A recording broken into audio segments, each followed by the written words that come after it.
பல்கலைக்கழக வளாகத்தில் மாணவி பாலியல் வன்கொடுமை செய்யப்பட்ட விவகாரம் விசாரணை நடத்த 4 பேர் கொண்ட குழுவை அமைத்தது அண்ணா பல்கலைக்கழகம்.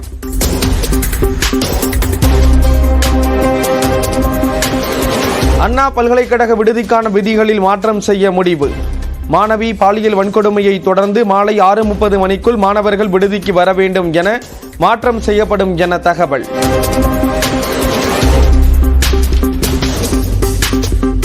செல்போன் எண் மூலமாக சிக்காமல் இருக்க பிளைட் மோடில் செல்போனை வைத்திருந்த குற்றவாளி. பாதிக்கப்பட்ட அண்ணா பல்கலைக்கழக மாணவியின் வீடியோ தவிர மேலும் சில வீடியோக்களும் செல்போனில் இருந்ததை கண்டுபிடித்த காவலர்கள்.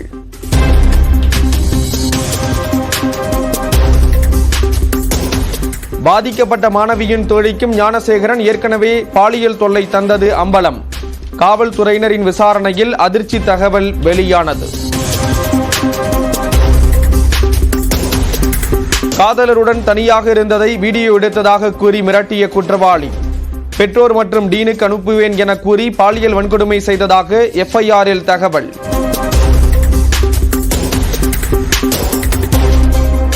வன்கொடுமை செய்யப்பட்ட மாணவியை அந்த சாரிடம் தனியாக இருக்க வேண்டும் என மிரட்டிய ஞானசேகரன்.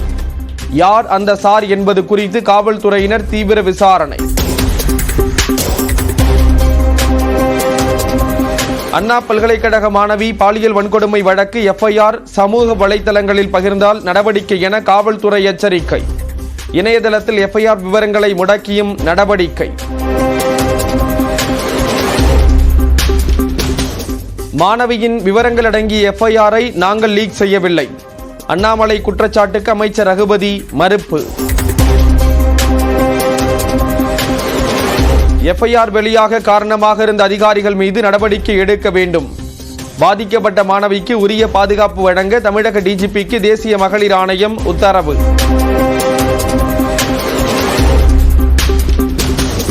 மாணவி பாலியல் வன்கொடுமையை கண்டித்து அண்ணா பல்கலைக்கழகம் முன்பு அதிமுகவினர் மறியல். முன்னாள் அமைச்சர் ஜெயக்குமார் உள்ளிட்டோர் கைது செய்யப்பட்டு மாலையில் விடுவிப்பு.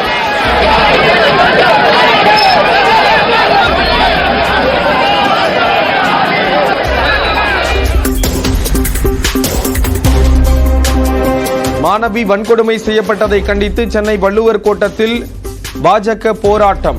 தமிழிசை உள்ளிட்டோர் கைது செய்யப்பட்ட நிலையில் மாலையில் விடுவிப்பு.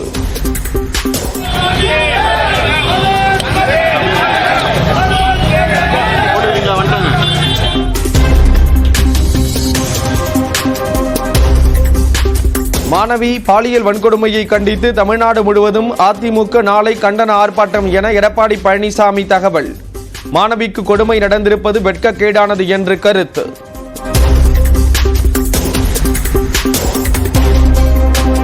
மாணவி பாலியல் வன்கொடுமை நெஞ்சை பதற வைப்பதாக எக்ஸ் தளத்தில் திமுக நாடாளுமன்ற குழு தலைவர் கனிமொழி பதிவு.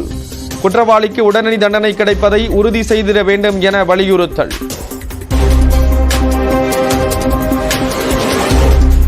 மாணவி பாலியல் வன்கொடுமை வழக்கில் குற்றவாளிக்கு விரைந்து தண்டனை பெற்றுத்தர வேண்டும். விசிக தலைவர் திருமாவளவன் வலியுறுத்தல். அந்த குற்றச் செயலில் தொடர்புடையவர்கள் வேறு யார் இருந்தாலும் அனைவருமே கைது செய்யப்பட வேண்டும். சிறைக்குள் வைத்திருந்தே வழக்கை விசாரிக்க வேண்டும். அவர்களுக்கு உரிய தண்டனையை உரிய காலத்தில் பெற்றுத்தர வேண்டும் என்று வலியுறுத்துகிறோம். பாலியல் வன்கொடுமை குற்றவாளிக்கு விரைந்து தண்டனை பெற்றுத்தர நடவடிக்கை. அமைச்சர் கோவி செழியன் உறுதி. கவனமாக இருந்து மாணவர்கள் நலன் காக்க நாங்கள் பெருந்துணை பூர்வம் என்பதை தெரிவித்துக் கொள்கிறேன். விரைந்து நடவடிக்கை எடுப்பதற்கான நடவடிக்கை எடுக்கப்படுகிறது. மாணவி வன்கொடுமை விவகாரத்தில் நீதி கேட்டு நாளை தனக்குத்தானே சாட்டையால் அடித்துக் கொள்ளப் போவதாக பாஜக தலைவர் அண்ணாமலை அறிவிப்பு. காலை 10 மணிக்கு தனது வீட்டு முன் 6 முறை சாட்டையால் அடித்துக் கொள்வதாக பேட்டி. நாளை காலை 10 மணிக்கு மாநில தலைவராக என்னுடைய இல்லத்திற்கு வெளியே நான் நின்று சாட்டையால் என்னை 6 முறை நான் அடித்துக் கொள்ளப் போகின்றேன். சாட்டை என்னை அடிச்சுருப்பேன். நாளை முதல் 48 நாட்கள் விரதம் இருந்து அறுபடை முருகனிடம் முறையிடப் போகிறேன். திமுக ஆட்சியை அகற்றும் வரை காலணி அணியப் போவதில்லை என கூறி செய்தியாளர் சந்திப்பிலேயே தனது சூவை கடற்றி காண்பித்தார் அண்ணாமலை. சாட்டையால் அடித்துக் கொள்வேன் என்று சொல்வதை கேட்டு மனம் வலிப்பதாக தமிழ்நாடு பாஜக பொருளாளர் SR சேகர் கருத்து. அன்புக்கு கட்டுப்பட்டு போராட்டத்தை கைவிட அண்ணாமலைக்கு வேண்டுகோள். லண்டன் சென்று வந்த பிறகு அண்ணாமலைக்கு என்ன ஆனது என்று தெரியவில்லை. எதிர்க்கட்சி அதிமுக அல்ல பாஜக தான் என்பது போல் காட்ட ஆதாய அரசியல் செய்வதாக திருமாவளவன் கருத்து. லண்டன் போய்விட்டு வந்த பிறகு என்ன ஆனது என்று தெரியவில்லை. ஏன் அவர் இப்படிப்பட்ட முடிவை எடுக்கிறார் என்பது வருத்தமளிக்கிறது. கைதான ஞானசேகரனுக்கும் திமுகவுக்கும் எந்த சம்பந்தமும் இல்லை என அமைச்சர் ரகுபதி திட்டவட்டம். வழக்கை மறைக்க வேண்டிய அவசியம் இல்லை என்றும் உறுதி. இந்த வழக்கை மறைப்பதற்கான அவசியம் தலைவர் தளபதிக்கோ திமுக அரசுக்கோ கிடையாது. அவரை பொறுத்தவரைக்கும் அவர் திமுகவினுடைய அடிப்படை உறுப்பினர் கூட இல்லை. ஆனால் சில ஊடகங்களிலே அவர் திமுகவை சேர்ந்தவர் என்பது போலவும் மாணவர்களுடைய ஒரு துணை அமைப்பாளர் என்பது போலவும் அங்கே செய்திகள் வந்திருக்கின்றன. இது கொள்கை கூட்டணி மட்டுமல்ல, நிரந்தர கூட்டணி. இந்திய கம்யூனிஸ்ட் கட்சியின் 100ஆண்டு விழாவில் முதலமைச்சர் மு.க. ஸ்டாலின் பேச்சு. 7 ஆண்டு காலமாக இந்த கூட்டணியை தொடர்ந்து நாம் கடைபிடித்து தேர்தல் களத்தில் இருந்து பெரும் வெற்றியை தொடர்ந்து பெற்று வருகிறோம். ஆக இந்த கூட்டணியை பொறுத்தவரை கொள்கை கூட்டணி மட்டுமல்ல, கொள்கை கூட்டணி என்று நாம் சொல்லிக் கொள்வதும் உண்மைதான். கொள்கை கூட்டணி மட்டுமல்ல, இது நிரந்தர கூட்டணி தான் என்பதை இந்த நேரத்தில் அழுத்தம் திருத்தம் எடுத்து சொல்லி, ஸ்ரீவைகுண்டம் அரசு மருத்துவமனையில் கூடுதல் வசதிகளுடன் புதிய கட்டிடம் கட்டப்படும் என முதலமைச்சர் மு.க. ஸ்டாலின் உத்தரவு. கட்டிடத்துக்கு நல்லக்கண்ணு பெயர் சூட்டப்படும் என்றும் அறிவிப்பு. ராமேஸ்வரத்தில் உடை மாற்றும் அறையில் கேமராக்கள் சிக்கிய விவகாரம். கைதான 2 பேரின் உறவினர்கள், நண்பர்கள், 30 பேரின் செல்போன்களில் வீடியோ உள்ளதா என ஆய்வு.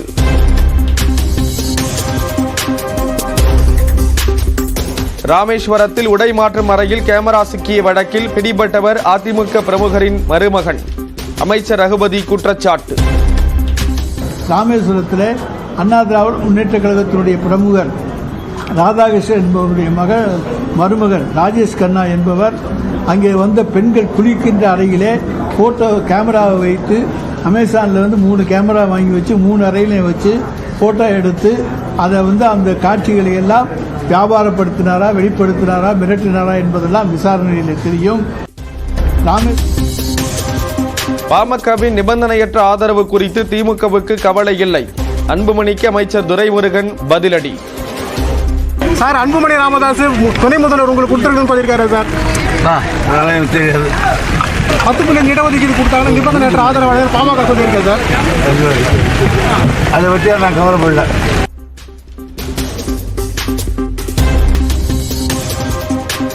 கடந்த நிதியாண்டில் திமுகவுக்கு 75 கோடி ரூபாய் நன்கொடை. 5 கோடியே 76 லட்சம் ரூபாயை பெற்றது அதிமுக.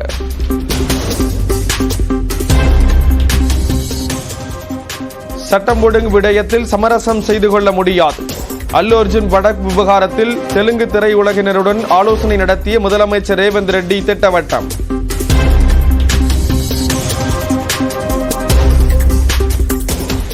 தெலுங்கு திரைத்துறையின் பிரச்சனைகளுக்கு தீர்வு காண அமைச்சரவை துணைக்குழு அமைக்கப்படும்.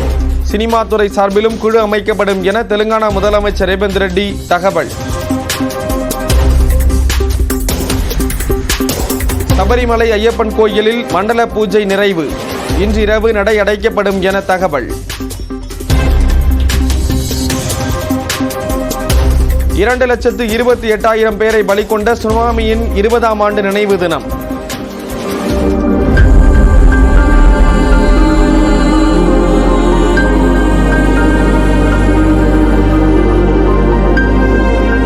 இந்தோனேஷியா, இலங்கை, மாலத்தீவு, தாய்லாந்து நாடுகளில் உயிரிழந்தவர்களுக்கு கண்ணீர் அஞ்சலி.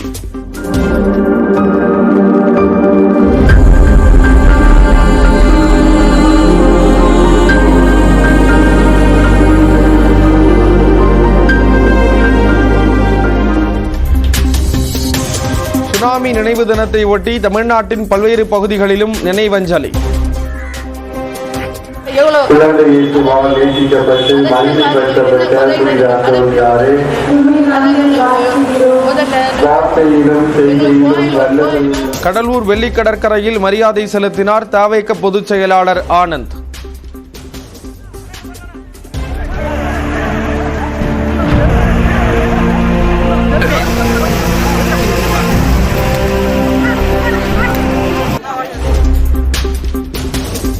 இருபத்தைந்து ஆண்டுக்கு ஒருமுறை வரும் புனித ஆண்டை ரோம் நகர சிறையின் கதவை தட்டி தொடங்கி வைத்தார் போப் பிரான்சிஸ்.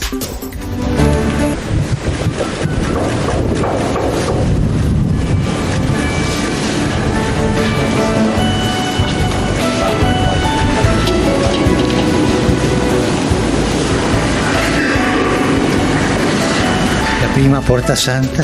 3 கோடிக்கும் அதிகமான கத்தோலிக்கர்கள் ரோமுக்கு புனித பயணம் செல்வார்கள் என எதிர்பார்ப்பு.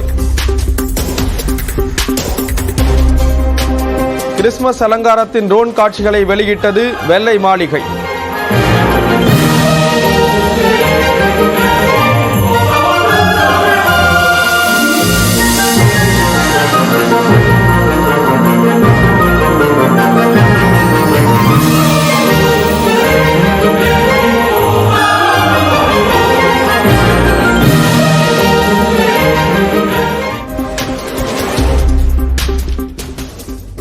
சீனாவின் ஜிசாங் தன்னாட்சி பகுதியில் ராட்சத பனி குகை கண்டுபிடிப்பு.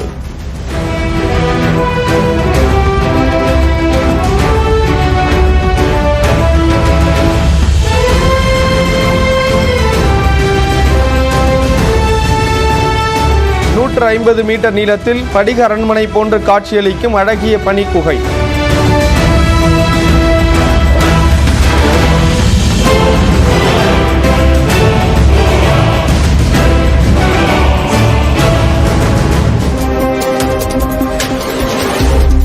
சீனாவின் ஜெலின் மாகாணத்தில் இயற்கையாக அமைந்த இதய வடிவிலான பனி குகை.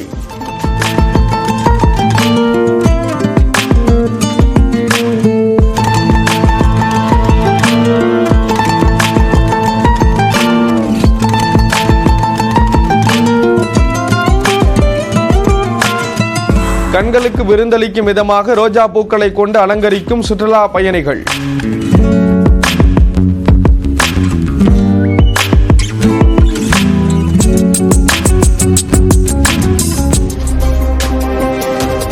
கிறிஸ்துமஸ் முடிந்தவுடன் புத்தாண்டு கொண்டாட்டங்களுக்கு தயாராகும் மக்கள்.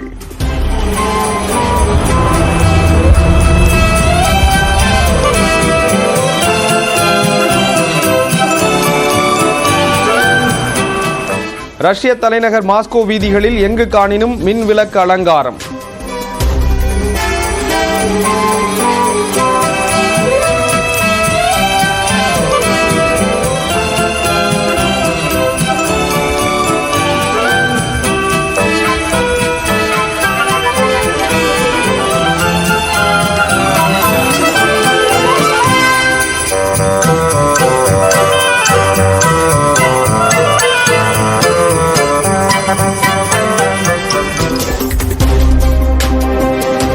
மொசாம்பிக் நாட்டில் உச்சக்கட்ட உள்நாட்டு கலவரம்.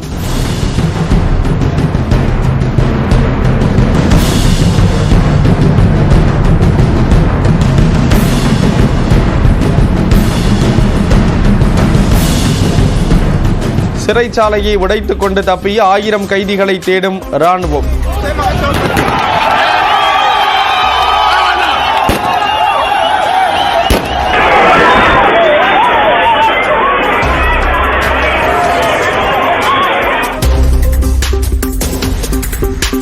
$38 பேரை வழிகொண்ட கஜகஸ்தான் விமான விபத்து.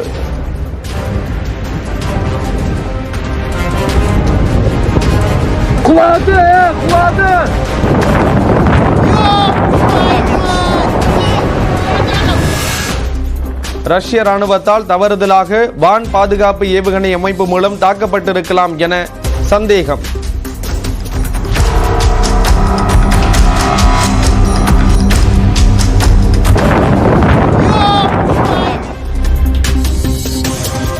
கஜகஸ்தான் விமான விபத்தில் உயிர் தப்பிய ரஷ்ய நாட்டு மக்கள் நாடு திரும்பியவுடன் உடனடியாக மருத்துவமனைக்கு அழைத்துச் செல்லப்பட்டு சிகிச்சை.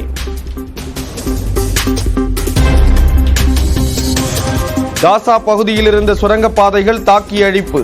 வீடியோவை வெளியிட்டது இஸ்ரேல் ராணுவம்.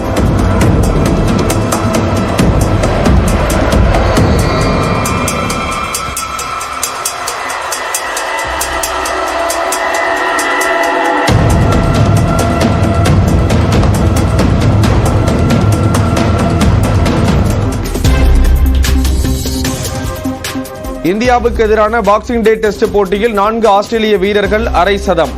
முதல் நாள் ஆட்ட நேர முடிவில் 6 விக்கெட் இழப்பிற்கு 311 ரன்கள் குவிப்பு.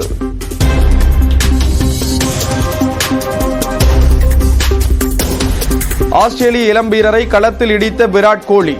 போட்டிக்கான ஊதியத்தில் 20% அபராதம் விதிப்பு.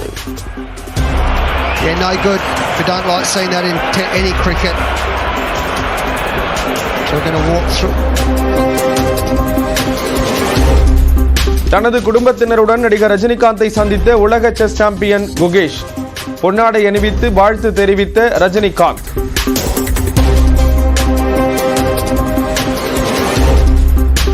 நடிகர் சிவகார்த்திகேயனையும் சந்தித்த உலக செஸ் சாம்பியன் குகேஷ்.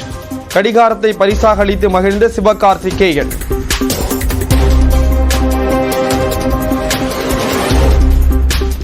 டங்ஸ்டன் சுரங்க திட்டம் நிறுத்தப்படவில்லை, மறு ஆய்வுதான் செய்யப்படுகிறது என அன்புமணி விளக்கம். மதுரை எரிட்டாப்பட்டியில் போராட்டக்காரர்களை சந்தித்த அன்புமணி பேச்சு. 425 ஏக்கரை மட்டும்தான் மறுபடியும் ஆய்வு பண்ண சொல்லியிருக்கிறாங்க, ரீசர்வே பண்ண சொல்லியிருக்கிறாங்க. மீதி இருக்கிற கிட்டத்தட்ட 4600 ஏக்கர் வந்து அப்படியேதான் இருக்கு, திட்டம் அப்படியேதான் இருக்கு, ஏலம் விட்டுட்டாங்க. அதனால வெறும் 400 ஏக்கர் தான் அதுல ரீசர்வே பண்ணி அந்த ரீசர்வே மறு ஆய்வு பண்ணாலும் என்ன முடிவெடுக்க போறான்னு தெரியாது. அதையும் பொங்கல் பண்டிகைக்கான இலவச வேட்டி சேலைகளை ஜனவரி 10ஆம் தேதிக்குள் ரேஷன் கடைகளுக்கு அனுப்ப வேண்டும். பொது விநியோகத்துறை கைத்தறித்துறை அறிவுறுத்தல்.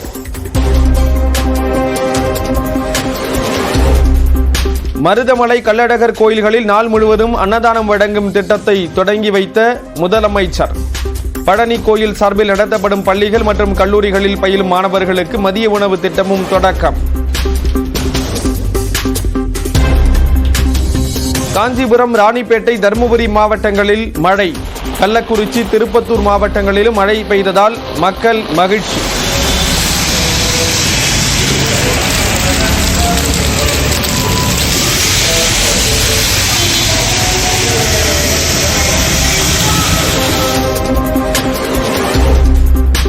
சேலம் மாவட்டம் ஏற்காட்டில் சாரல் மழை. பூங்காக்களில் நனைந்தபடி குழந்தைகளுடன் விளையாடிய சுற்றுலா பயணிகள்.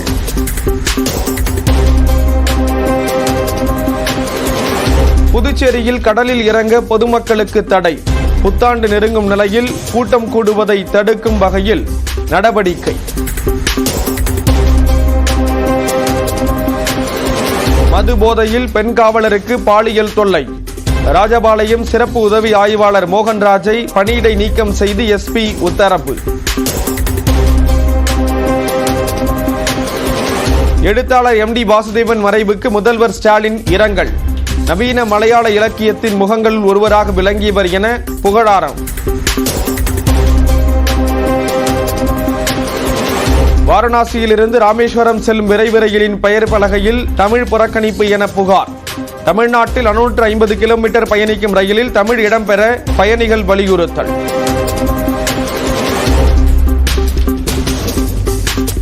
நீலகிரி மாவட்டம் கூடலூர் அருகே சேரம்பாடியில் மீண்டும் வீடுகளை சேதப்படுத்தும் புல்லட் ராஜா யானை. மயக்க ஊசி செலுத்தி பிடிக்க வனத்துறை முடிவு.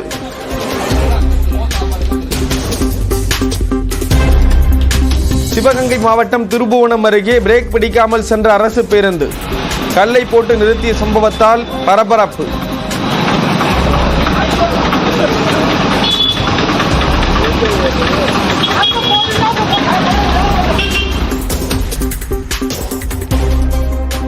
மேட்டூர் அணையின் நீர்மட்டம் 119.53 அடியை எட்டியது. நடப்பாண்டில் 3வது முறையாக முழு கொள்ளளவை எட்ட உள்ளது.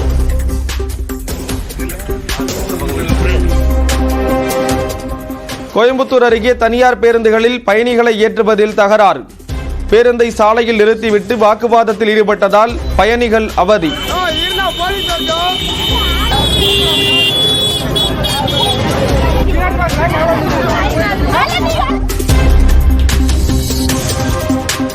இந்தியா கூட்டணியிலிருந்து காங்கிரஸை வெளியேற்ற ஆம் ஆத்மி வலியுறுத்தல். கூட்டணியில் உள்ள மற்ற கட்சிகளுக்கு கோரிக்கை. 24 घंटे के अंदर अजय माकन के खिलाफ कार्रवाई करें, वरना इंडिया गठबंधन के जो और भी घटक दल हैं उनसे हम लोग मांग करेंगे कि कांग्रेस को इंडिया गठबंधन से अलग करें. டெல்லியில் மீண்டும் ஆட்சிக்கு வந்தால் மகளிருக்கு மாதம் 2100 ரூபாய் தரப்படும் என்ற ஆம் ஆத்மி அறிவிப்புக்கு எதிர்ப்பு. அரவிந்த் கெஜ்ரிவால் இல்லத்தை முற்றுகையிட முயன்ற பாஜக பெண் நிர்வாகிகள் கைது.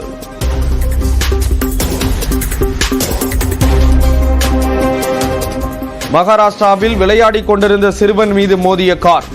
காயங்களுடன் சிறுவன் உயிர் தப்பிய நிலையில் ஓட்டுநருக்கு வலைவீச்சு.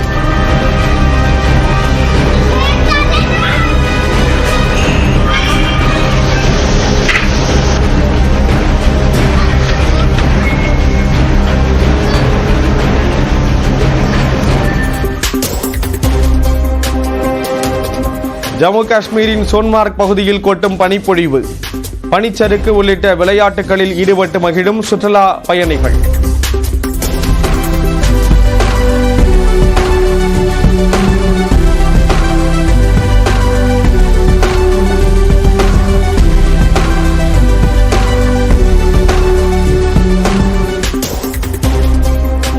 சீனாவின் நியூ ஷாங்காய் மற்றும் ஹூசோ இடையே அதிவேக ரயில் சேவை தொடக்கம்.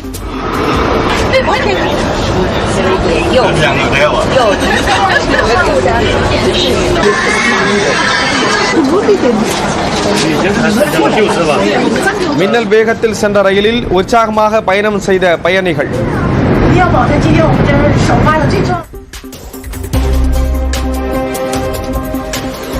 சீனாவில் காணப்படும் ரம்மியமான சூழல். உயிரியல் பூங்காவில் சைபீரிய புலிகள் உற்சாகம்.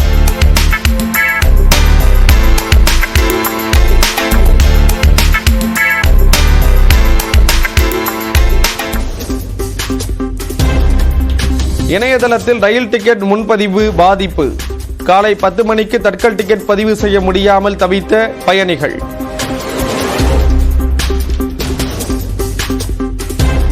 நாடு முழுவதும் பல இடங்களில் ஏர்டெல் செல்போன் அழைப்பு மற்றும் இணைய சேவை பாதிப்பு. சிக்னல் கிடைக்காததால் வாடிக்கையாளர்கள் அவதி.